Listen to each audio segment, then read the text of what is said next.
8-10 দিন যাবৎ মাদ্রাসায় যেতে চায় না মাদ্রাসার নুরানি বিভাগের ছাত্রী। শনিবার বিকেলে ছাত্রীর বাবা মা মাদ্রাসায় না যাওয়ার কারণ জানতে চেয়ে চাপ দিলে শিক্ষার্থী জানায় তার এক শিক্ষক তাকে যৌন হেনস্থা করে। গত 27 ফেব্রুয়ারি দুপুর 1:30টার দিকে একা পেয়ে জোরপূর্বক ধর্ষণের চেষ্টা করে। এরপর স্থানীয়রা বিষয়টি জানতে পেরে ওই শিক্ষককে আটক করে গণধোলাই দেয়। এরপর পুলিশ এসে তাকে আটক করে। এমন চাঞ্চল্যকর ঘটনা ঘটে গাজীপুরের শ্রীপুরের মাওনা এলাকায়।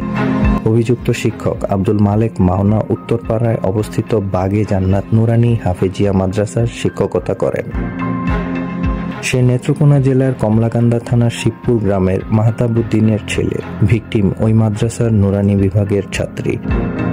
এদিকে ঘটনাটি প্রাথমিক পর্যায়ে মাদ্রাসা পরিচালক মাওলানা হেদায়েতুল্লাহ মাদ্রাসার দুর্নাম হবে ভেবে বিষয়টি গোপন করার চেষ্টা করেন। তবে পরবর্তীতে অভিযুক্তের দৃষ্টান্তমূলক আইনি শাস্তি দাবি করেন তিনি। শাস্তি ফাঁসি। নামদারি কিছু আলেম আছে যারা অন্য আলেমদের নাম খারাপ করতেছে, দুর্নাম করতেছে। শ্রীপুর থানার পরিদর্শক শামীম আক্তার জানান, রাতেই খবর পেয়ে ওই শিক্ষককে গ্রেপ্তার করা হয়। ভিকটিমের বাবা বাদী হয়ে মামলা করেন। পরবর্তী প্রক্রিয়া চলমান রয়েছে।